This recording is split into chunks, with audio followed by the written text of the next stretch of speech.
సవరణ బిల్లుకు వ్యతిరేకంగా ఇవాళ కడప నగరంలో ఇంత పెద్ద ఎత్తున ఈ లాంగ్ మార్చ్ చేయడం జరిగింది. ఈ వక్ఫ్ సవరణ బిల్లును కులాలకు, పార్టీలకు, ప్రాంతాలకు అతీతంగా ప్రతి ఒక్కరు కూడా దీన్ని వ్యతిరేకిస్తూ ఉన్నారు. ఇవాళ ఒకరికి తీవ్రమైన అన్యాయం జరిగినప్పుడు మరొకరు స్పందించకపోతే మరుసటి రోజు అందరికీ అన్యాయం జరిగే పరిస్థితి ఉంటుంది.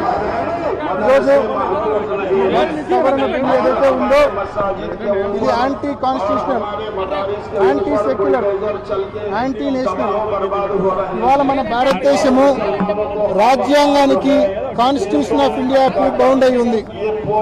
మరి అటువంటి రాజ్యాంగంలో ఆర్టికల్ 14 కావచ్చు, ఆర్టికల్ 26 కావచ్చు, ఆర్టికల్ 32 కావచ్చు, ఈ ఆర్టికల్స్ అన్నింటికి కూడా వ్యతిరేకంగా ఈ వక్ఫ్ సవరణ బిల్లు ఉంది.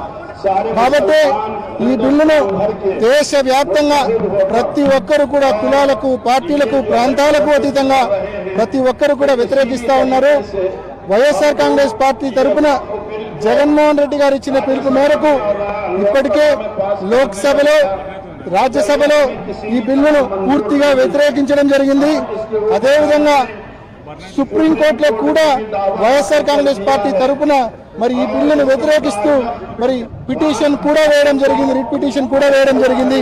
కాబట్టి అన్ని రకాలుగా వైఎస్ఆర్ కాంగ్రెస్ పార్టీ ఈ అన్యాయాన్ని ఎదిరించడానికి మరి వక్ఫ్ సవరణ బిల్లును వ్యతిరేకిస్తూ మరి సమాజానికి తోడుగా ఉందనే విషయాన్ని మీ అందరికీ తెలియజేస్తూ ఖచ్చితంగా కేంద్ర ప్రభుత్వం ఏదైతే అనైతిక